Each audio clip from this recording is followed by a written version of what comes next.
On est pour l'abolition de l'élevage, de l'abattage, que les animaux ont le droit de vivre comme tout un chacun, que ce sont des êtres sensibles, au même titre que les humains. Voilà posé le credo de l'association L269.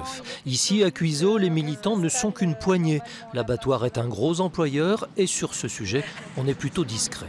À 40 km de là, ils sont une vingtaine devant l'abattoir des Crêts, à Bourg-en-Bresse. Bougies, fleurs et photos d'animaux témoignent qu'il s'agit bien d'une veillée de recueillement. On fasse une minute de silence. La porcherie est là-bas.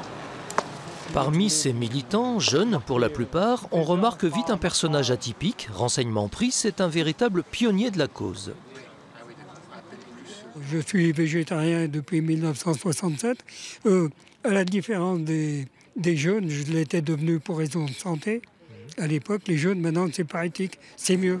Je suis fier et heureux d'être avec eux. Pour moi, ils représentent l'avenir.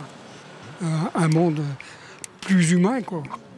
C'est ce qui n'est pas le cas à l'heure actuelle. Nous vivons dans un monde de brutes. Par rapport à l'association L214 qui demande l'amélioration des conditions d'élevage et d'abattage, L269 est donc résolument abolitionniste. Pour faire avancer cette idée, elle utilise plusieurs types d'actions. Il y a des actions plus intrusives, il y a des actions notamment dans les grandes surfaces. Voilà, ça peut être des actions vraiment plus militantes, actives. Je pense que ça progresse, les gens prennent conscience, on leur fait voir des choses, on leur fait voir l'intérieur de ce qui se passe, voilà, de l'abattage, des conditions de détention.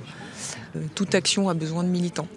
Après cette nuit symbolique, L269 reviendra sans doute à des interventions plus dérangeantes pour continuer à contester le principe même de la consommation des animaux.